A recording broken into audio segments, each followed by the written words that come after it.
ಉಳಿಸಿದ್ರೆ ಅಷ್ಟೊಂದು ಸಾಧ್ಯನೇ ಇಲ್ಲ.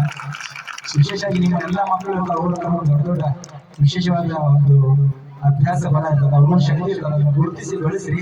ಇವಾಗ ನಿಮ್ಮ ಎದುರುಗಡೆ ಈ ರಾಹುಲ್ಗೆ ಮೊದಲನೇ ಸಾರಿ ಬಂದಿದ್ದಾನೆ, ನಾನು ಮೊದಲನೇ ಸಾರಿ ಬಂದಿದ್ದೀನಿ. ಬಟ್ ಅಕ್ಕಪಕ್ಕ ಇಲ್ಲೆಲ್ಲ ಕಾರ್ಯಕ್ರಮ ಮಾಡಿದ್ದೀವಿ, ಶಬಾದೊಳಗೆ ಕಾರ್ಯಕ್ರಮ ಮಾಡಿದ್ದೀವಿ, ಗುಲ್ಬರ್ಗ ಅಜೇವರಿಗೆಲ್ಲ ಕಾರ್ಯಕ್ರಮ ಮಾಡಿದ್ದೀವಿ. ಇಲ್ಲಿ ಬಂದಿದ್ದು ಅಪರೂಪ ಇತ್ತು, ಬಟ್ ಮೊದಲನೇ ಸಾರಿ ಬಂದ್ವಿ. ಇವತ್ತು ನಿಮ್ಮ ಎದುರುಗಡೆ ಮಾಹಾನ್ಯ ಒಂದು ಅದ್ಭುತವಾದ ಗೀತೆಯನ್ನು ಹಾಡ್ತಾ ಇದ್ದಾರೆ. ಅದೇ ರೆಡಿ, ಏನ್ ಹೇಳ್ತೀನಿ ನಮ್ಮ ರಾಹುಲ್ ಜನ? ಮೊದಲಿಗೆ ವೇದಿಕೆ ಮುಂಭಾಗದಲ್ಲಿರುವಂತಹ ಪೂಜಾರಿಗೆ ಶರಣ ಶರಣಾರ್ಥಿಗಳು, ಹಾಗೆ ನಿಮ್ಮೆಲ್ಲರಿಗೂ ಆಗಲೇ ಸಾರಿ ಹೇಳಿದ್ರು ಶರಣ ಶರಣಾರ್ಥಿಗಳು. ಆರಾಮದಿರಿ? ಒಂದ್ಸಲಿ ಜೋರಾಗಿ ಚಪ್ಪಾಳೆ ಬನ್ನಿ. ಸೂಪರ್, ಭಾಳ ಚಂದ ನೋಡ್ರಿ ಚಪ್ಪಾಳೆ. ಇವತ್ತು ನಮ್ಮ ಹೆಣ್ಮಕ್ಳು ಭಾಳ ಚೆನ್ನಾಗಿದ್ರಿ, ನನಗೆಲ್ಲ ಭಾಳ ಖುಷಿ ಆಯ್ತು. ಒಂದ್ಸಲಿ ನಮ್ಮ ಹೆಣ್ಮಕ್ಳು ಜೋರಾಗಿ ಚಪ್ಪಾಳೆ ಬನ್ನಿ. ಹಾ, ಸೂಪರ್. ಸ್ಟೇಜ್ದವ್ರ ಕಡೆಯಿಂದ ಇದು ಚಪ್ಪಾಳೆ. ಈಗ ಮೊದಲಿಗೆ ಒಂದು ಭಕ್ತಿ ಗೀತೆಯನ್ನು ಹಾಡ್ತಾ ಇದ್ದೀನಿ.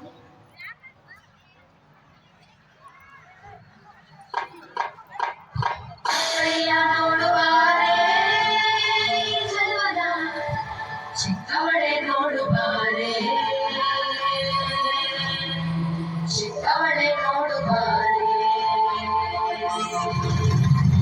ನಿರ್ಭೀತ ನೋಡುಬಾರೆ, ನರಿಗೂ ನೋಡುಬಾರೆ, ಕುಳಿತು ನೋಡುಬಾರೆ.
ಥ್ಯಾಂಕ್ ಯು ನಮ್ಮ ಕನ್ನಡ ಕೋಗಿಲೆ ಮರಿ ಕೋಗಿಲಿಗೆ ಜೋರಾದ ಚಪ್ಪಾಳೆ ವಿಷಯದ ಚಪ್ಪಾಳೆ ಮಹಾರಾಜ